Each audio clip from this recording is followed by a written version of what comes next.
to go on Chiefs Kingdom. You're watching the Legion of ZoomCast with myself, Brad Simcox, and Arrowhead Pride's very own Tom Childs. How we doing, buddy? All good? All good. Several All good. stones, several pounds heavier than I was. Yeah, I'm eating a bit of eating my fill of turkey sandwiches and things like that at the moment. Enjoyed my Christmas though. But no, you're looking all right, mate. You're looking good. Festively plump, I think, is the term. I'm not fat. I'm festively plump. It's Monday lunchtime, and I've just eaten an entire camembert to myself. Small one or a a fair size one. A proper size. Proper size one with half of loaf of bread as well. So you would only ever do this at Christmas, though. Like, I'm never going to eat an entire block of melted cheese any time any other part of the year. No, exactly. But the thing is, though, you have to eat it quickly, though, camembert, because it just stinks, doesn't it? Yeah. When you put it in the fridge, it just stinks the house out. So you've got to eat it quickly. So I understand where you're coming from there. You were doing a service to your household. Exactly. But were you eating it while you were watching the game last night then? No, I had it at lunchtime today. That's what made it even worse. normal people have these as snacks. I decided to have it as lunch today. So is what it is. I'm a lot heavier. The New Year diet, I suppose, starts tomorrow. Shift this Christmas weight because the thing is, you have to gorge on food, especially after seeing how the Chiefs played last night. You have to gorge on food just to get a little bit of comfort behind you, you know? Yeah, definitely. The Chiefs win 17-14 against the Falcons, spirited Falcons, let's say. But the Chiefs grabbed the number one seed, and it's pretty much handed to us on a plate, wasn't it, by the field goal right at the end, or lack of field goals, shall we say, from their kicker Koo. And Koo is up, and he is no good. Difficult game to watch, wasn't it, mate? And I think what we should do is we should actually just go straight into the good, the bad, and the ugly.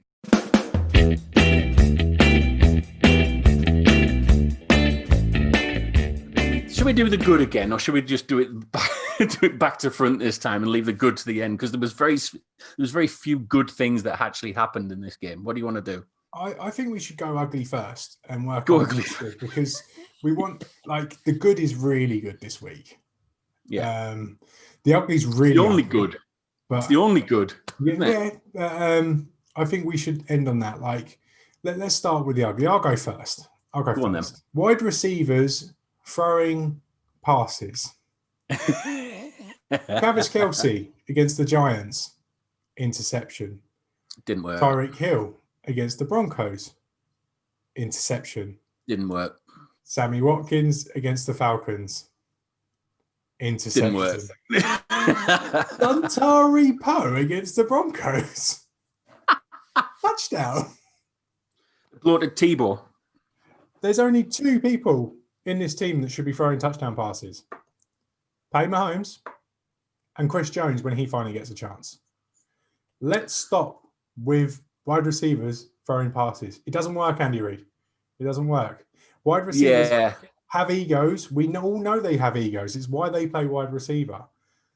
They want to throw the football. If they get an opportunity to throw the football, regardless of how it looks, if the bloke's covered, they're going to throw the football because that's just what their inner self is telling them to do. Yeah, exactly. Let's not do that. Let's not do it, especially when it's Patrick Mahomes is the guy at the other end going up for the ball. Let's not put Pat in harm's way. Like, it would have been a great play call if he wasn't covered, but he was covered, so don't throw the ball. It's like, it's not like Tyler Thigpen a few years ago. Tyler Thigpen's catch is one of the greatest catches I've ever seen in my life. Well, not catches. That's an over-exaggeration. One of the best plays I've ever seen, for sure, in terms of design. It wasn't like that. The play wasn't designed as well as the Tyler Thigpen one. Let's leave these out of it. Let's keep Patrick Mahomes the only person throwing the football from now on. It was a bit of an anticlimax because we saw a bit of a hybrid version of the Rose Bowl Right Parade, didn't we? And we were like, something's going to happen here. Something's going to happen. And, you saw them shift and you thought, it's going to be, something exciting's going to happen here. And then you saw, obviously, Watkins just kind of scrambling back. And I think even he kind of hesitated at that throw, I think. I mean, it was a good throw. It had good length on it and stuff. It was awful. It was all right. I mean, for a wide receiver, it was a good throw. It's better than one of my throws, put it that way. I'd have been proud of that. I'd have been proud of that throw. I'd have been telling everybody how far I threw it. But yeah, I mean, Mahomes isn't a wide receiver, and he shouldn't be jumping up for balls like that. I agree with you. I think that's a bit of an ugly one to start off with, actually. Had a bit of an anticlimax because, the Rose Bowl Right Parade is one of the kind of players that Chiefs fans revere, isn't it, since the Super Bowl. My ugly was collectively the offense. Completely out of sync. Dropped passes again. Hardman dropped a couple again, I think. I'm giving him a bit of a bad rep at the minute, Anna Hardman. I do like Hardman as well, but there's some of these passes he should be catching, I think. But yeah, the offense was completely out of sync, and it just seemed like everything was in slow motion. I wasn't really impressed with Le'Veon Bell. I thought he looked a bit sluggish. I know he got injured a little bit earlier on in the game, but I don't know what it was. It just felt flat, didn't it? The whole game just felt flat. Wasn't impressed with that at all. Bad for me. Sorry? Well, I was going to say, it felt like they were in second gear or had their head in the bye weeks already. It's like they were in neutral, mate. It was just like grinding gears. Just didn't feel right. The Falcons' defense isn't good at all. But we let them have the game of the year for that unit, and it wasn't good. Like, everyone was expecting a blowout. I expected a blowout. I predicted a blowout. But yet again, here we are, Chiefs in a close game, and it wasn't because of the defense why the Chiefs were in a close game. It was all because of the offense. Yeah, exactly.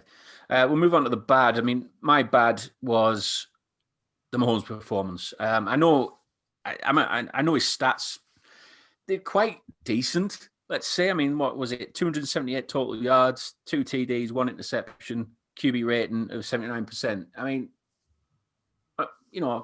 most quarterbacks would be happy with that.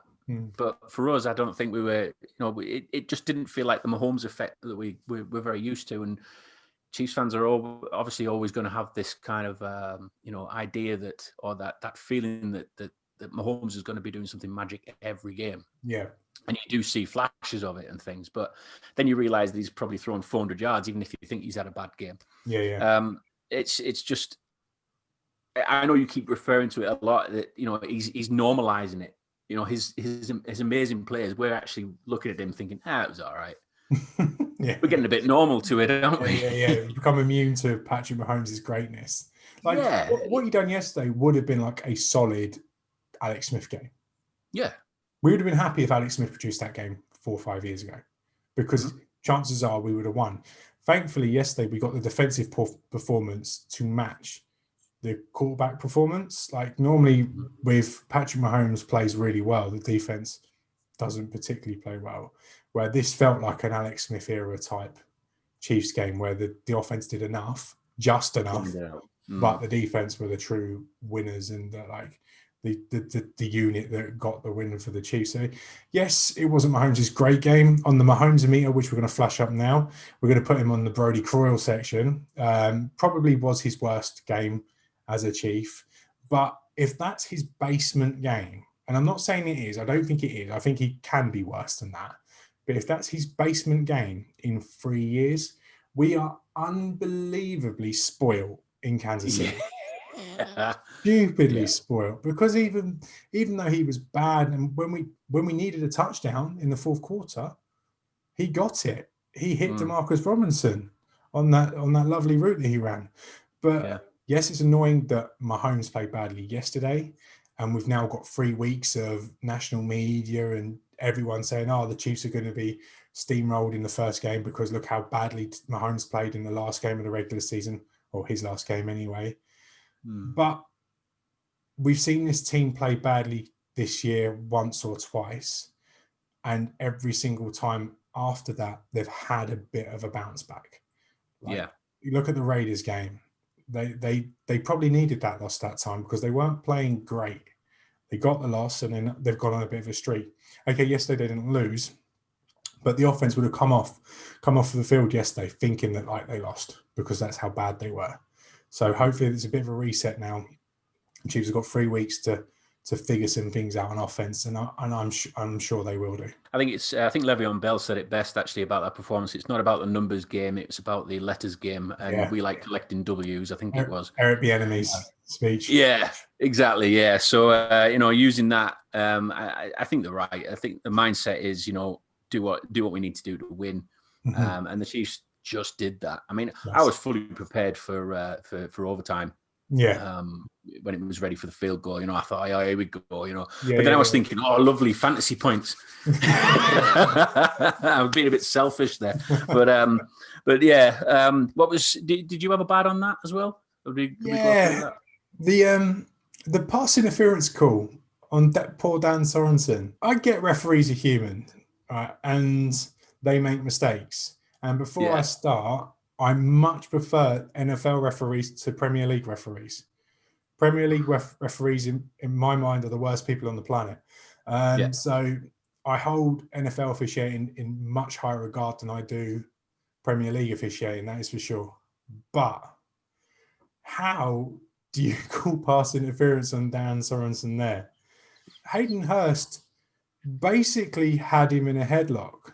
I don't know if you're a fan of wrestling, Brad, or if our viewers are fans of wrestling, but it looked like Hayden Hurst hit Dan Sorensen with Trish Stratusfaction. Underneath. Headlock. Can we see some Stratusfaction? Looking for Stratusfaction here. Delivers it to Mickey James.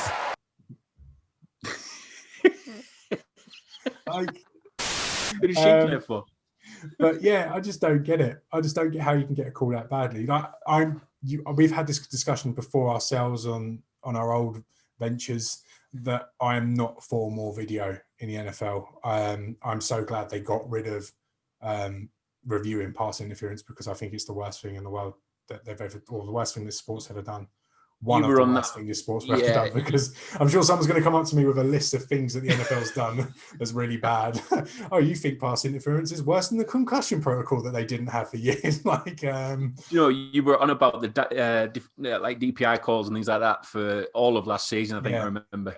You hated it, and you were so glad that obviously they removed. VAR's next. VAR has to be next. That has to be gone next. VAR, yeah. VAR. That's a different sport. But yeah, I just don't get how you can get it so wrong. But mistakes happen. It didn't cost us anything.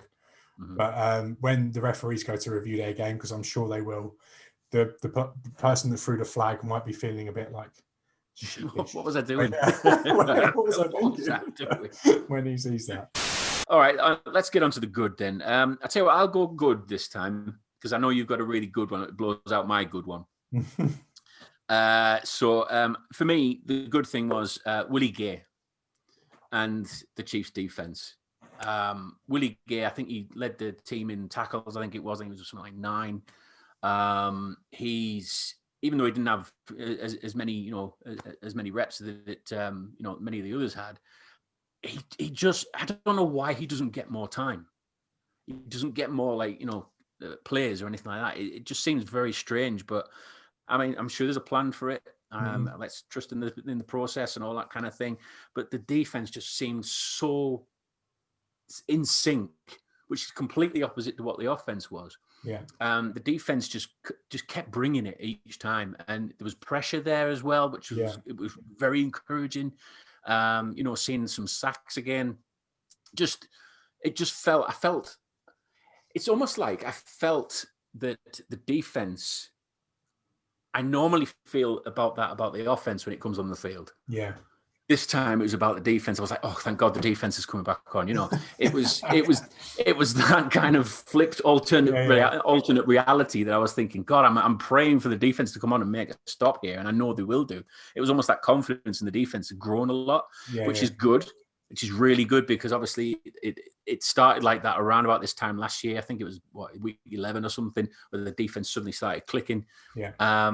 It's encouraging for me going into the playoffs that we've got that defense really kind of, they're sussing it out a bit now, and they're getting used to it all. Snead was another good point as well. I just thought the defense collectively just played a brilliant game. Just want to pick up from what you said there. The defensive line yesterday was ridiculous. It was so good. Now, I know the Falcons were down a couple of starters, but all 4 or 5 guys that played on that defensive line yesterday were really, really good.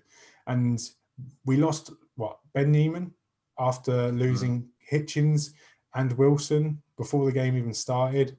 So we were down to our last 2 linebackers. And apart from a few plays, you wouldn't have noticed that much because the defensive line was playing that well. And if Frank Clark and Stone Cold Steve Jones, another wrestler, Stone Cold Chris Jones, get into it. We get into here we go. Yeah, imagine. Here we go. I should have done that when you said it. Yeah. Oh, imagine. If Chris Jones and Frank Clark can find the form that they found in the playoffs last year, we're okay. We're okay. But we need those 2 to play really well. And hopefully yesterday was the start of that coming around. But we'll see. Yeah. Okay. My good. Travis Kelce leads the league in receiving yards and now has had the best tight end season of all time in terms of receiving yards.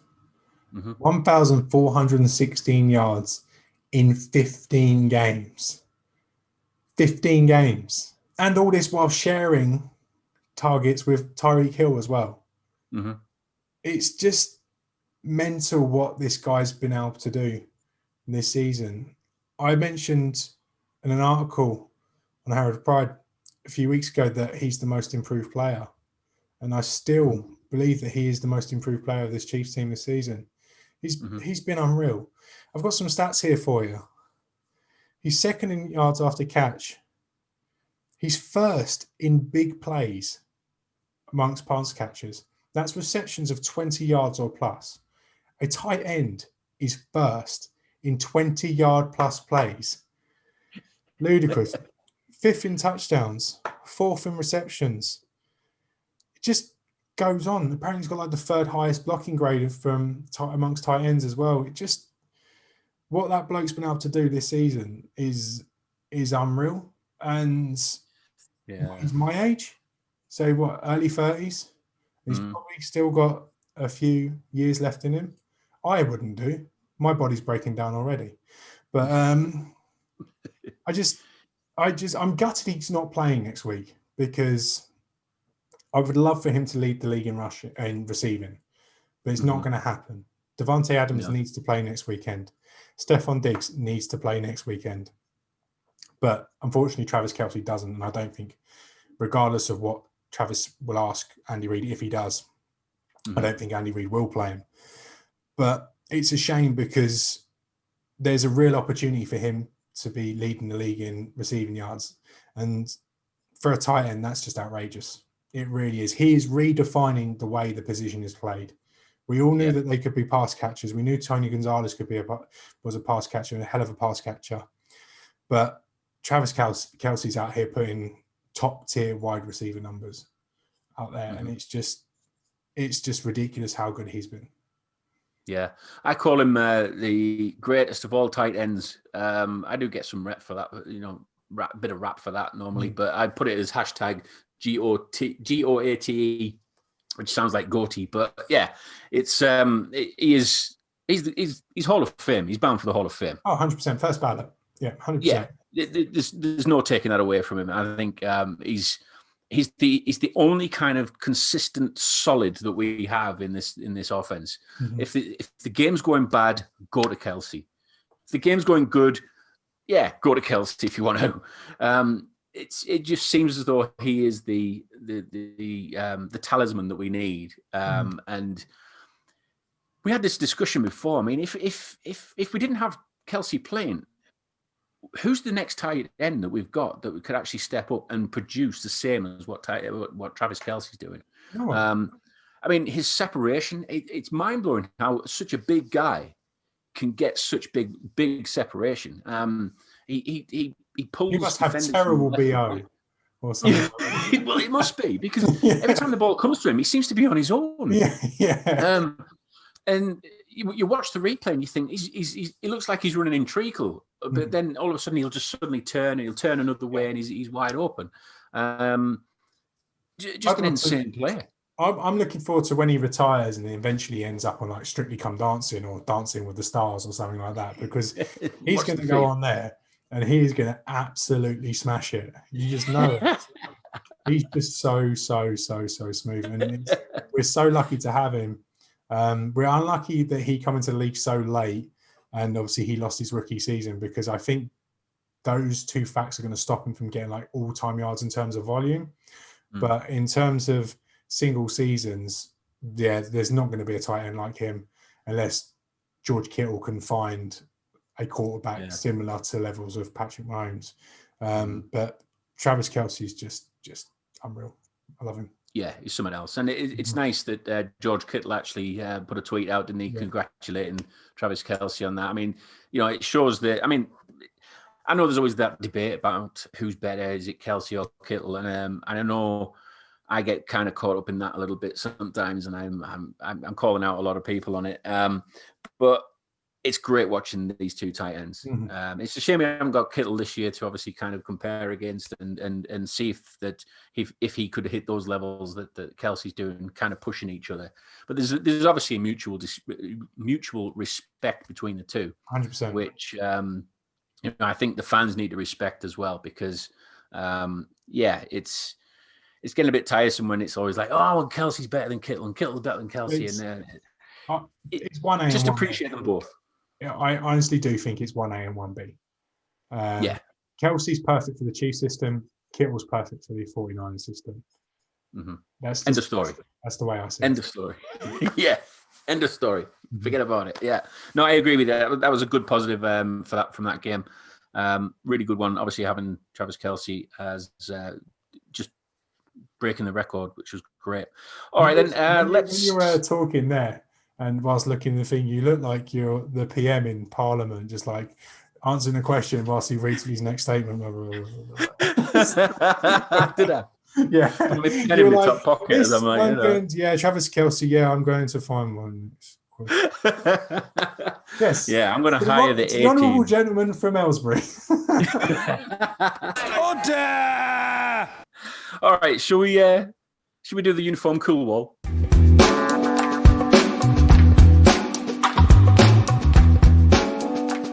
So this week on the uniform cool wall, there was a bit of a Christmas theme to it, and it was all teams in green. Obviously, green trees, all that kind of thing, Christmassy feel, all that. Yeah, you get it. So it was either between the Eagles, the Jets, or the Green Bay Packers, and it was the Green Bay Packers that actually got your vote. So, Tom, we've got two jerseys or two uniforms to put into the cool wall. Shall we start with the Packers throwback? No. No? Let's start. Or do you want to go for the home? You want to go for the home Packers jerseys? Yeah. Right. The home uniform. Come on then. Give us your case where you think this Packers uniform should sit in the So we're talking about the green home shirt with the yellow pants, yellow helmet, green socks. Yeah. Very classic look, like the Chiefs had that type of uniform for a very long time, very rarely change it. That's what I like. And it's a traditionalist in me that puts this into cool immediately. It's not cool. Sub-Zero, but it's definitely cool. Probably leaning more towards Sub-Zero than uncool. I just like how timeless it is. As a collective, when you see multiple players wearing it, it looks phenomenal. And yeah, when you think of yellow and green or green and gold, you think of the Packers. There's no other team in sports that really have those colours, I think. Yeah. Other than Norwich City. But I think Green Bay are a bit more historic than Norwich City, shall we say. So the green and gold in cool. I agree. It's a distinctive uniform, isn't it? If you see them running out, you know instantly that's the Green Bay Packers coming out. I'm with you. I'm a bit more of a traditionalist. It's a bit like the Chiefs red and white. isn't it? It's you look at the Chiefs red and white, you instantly know it's the Chiefs, and same with the Green Bay Packers. We're quite traditional, aren't we? Yeah, we're less is more kind of guys. Yeah, seems to be the case, doesn't it? But I agree But with the you. Bengals are fucked when we do that. Yeah, I agree with you. I think that should go into cool. All right, then the other one, which is the throwback. Now, I'm gonna put this. I'm not gonna tell you where I'm gonna put this. I'm gonna give you my reason why I'm putting it where I'm putting it. The Packers throwback. The one thing that sticks out to me whenever I see this, the pants look like they're running around with their asses out. They look like the bottom half is naked and they just got a jersey and socks on. It's a horrible color. Who chose that color? I mean, if it was a bit more darker brown, I can kind of go with it. But then it looked like they've had an accident. Well, yeah, there is that as well. But I know they're going for like the traditional Green Bay Packers, which you would expect us to like. But I don't know. I just think that the pants color just seems all wrong. It just seems like they're running around with just nothing on the bottoms. Yeah. I just don't like it at all. It's one of the most disgusting uniform combinations that I've ever seen, and I don't understand why anybody wants it. I mean, even the blue and the gold that they've got on it, it just doesn't seem like the Packers to me. Well, does that seem odd? I mean, even though that was like the first uniform. That last statement couldn't be more wrong if you tried. Exactly. The origin of feel like the Packers. But no, I get what you mean. Like you've become so accustomed to the Green Bay Packers wearing green and yellow that when they rock this blue and yellow and brown hideous thing once a year, you're like, what is that? I personally don't like it. I have no problems with them wearing it. I just don't like it. If I supported the Packers, I probably wouldn't own it myself. If I was going to a game as a foreign fan and doing like a once every few years trip and the game I went to and they were wearing that, I would be disappointed because I'd want to go and see them wearing the green and gold. Like, it's like when football teams wear their home kits. No, sorry, when football teams wear their away kits at home during European games. Like, nothing winds me up more than that. Like, does that wind you up, does it? And that's how I'd feel if I went to a Packers game as a Packers fan and they were wearing that instead of the green and gold. So but I'm with you here. Yeah, let's push this down. That's going into doggy doo that. Yeah, without a doubt. I mean, it's if I was a player and I was told I was going to wear that, I would actually attempt to try and get out on the field without the pants on just to see if anyone noticed.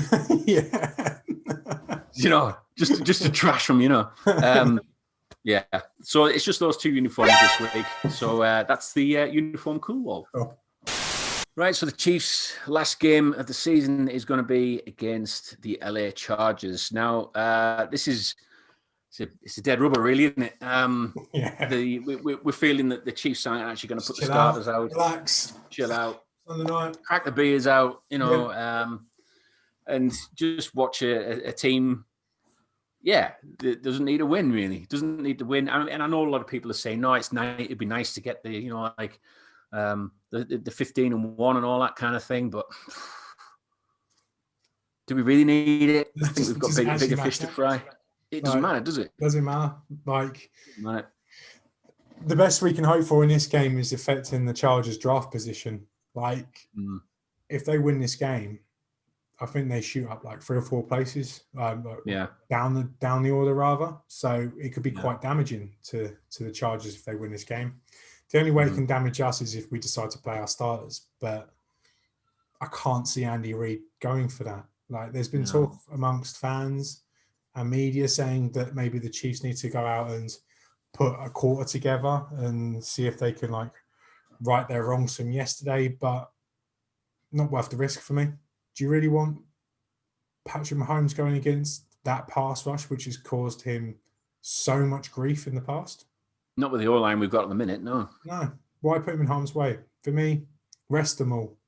Rest everything. You've got the bigger squads this year. You've got the COVID practice squads and the players to move around. Yeah, why bother? Let's not put them in harm's way.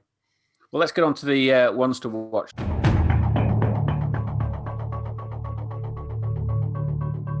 Right, so he wants to watch. You just mentioned, obviously, Joey Bosa. If he's playing, I don't know if he played the week just gone, but yeah, he's one of those players, isn't he? And why do you think he's one? Why do you think he's the one to watch out of the Chargers? I've just got a fear of Bosa brothers now. After seeing Nick. Yeah, I'm just kind of scared. Like, I just don't want ever the Chiefs to come up against Bosa's ever again. Yeah. Because Joey Bosa's been good. Nick Bosa was very good against the Chiefs, obviously, but that pass rush in Los Angeles, I was about to say San Diego, a whale's vagina.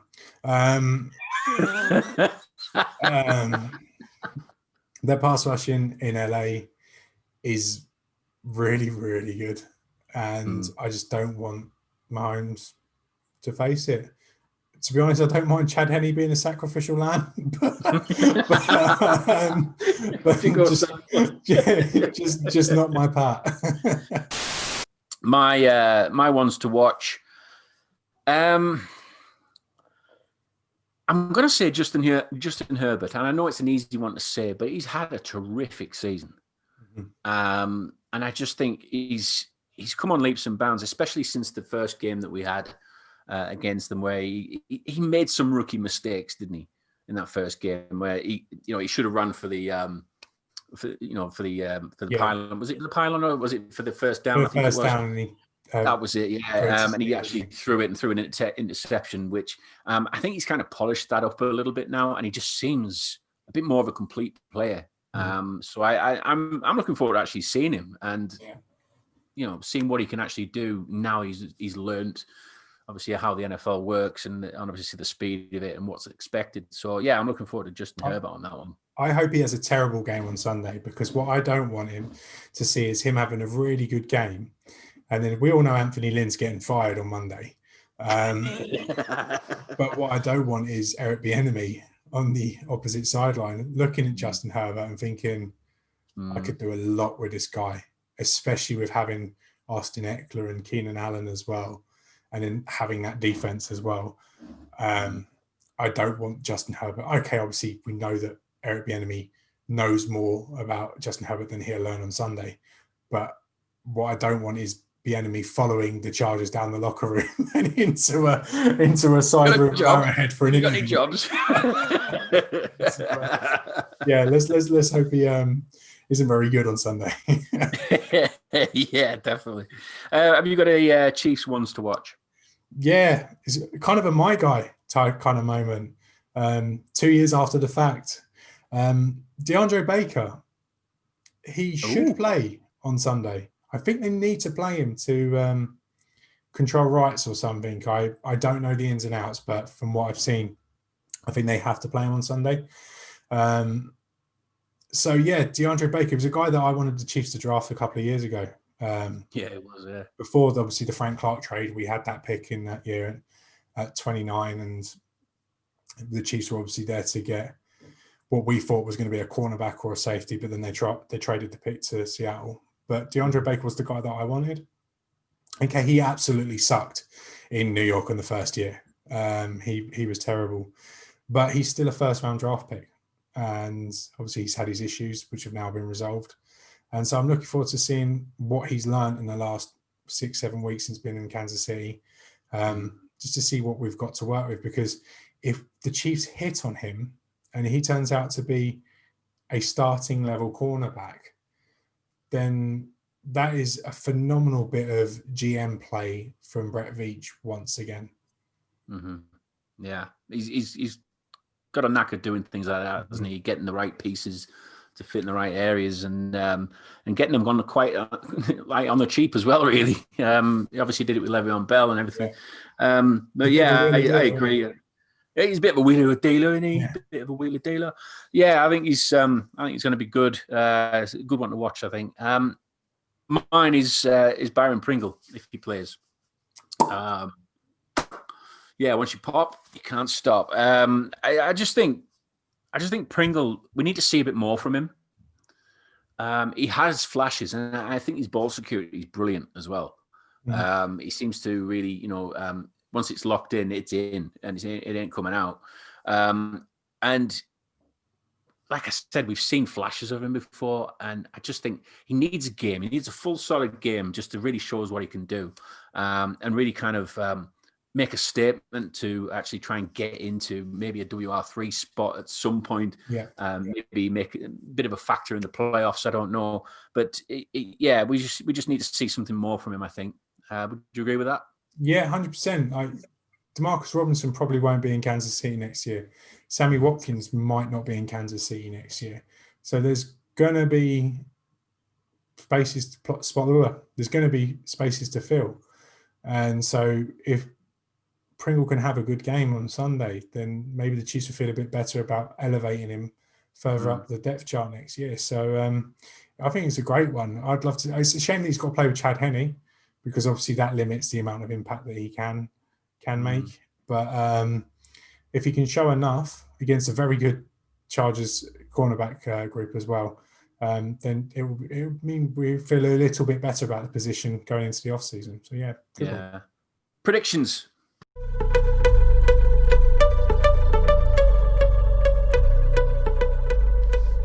Let's do the predictions. It's going to be a bit of a pre-season game, this, isn't it? It's a bit of a tried and tested. What's the prediction for this game, mate? What do you think? 2-1. 2-1. Wrong sport, mate. Wrong sport. Not the Arsenal. I don't know. If the starters play, we'll win by 10 points. If the starters don't play, we'll lose by 10 points. Right.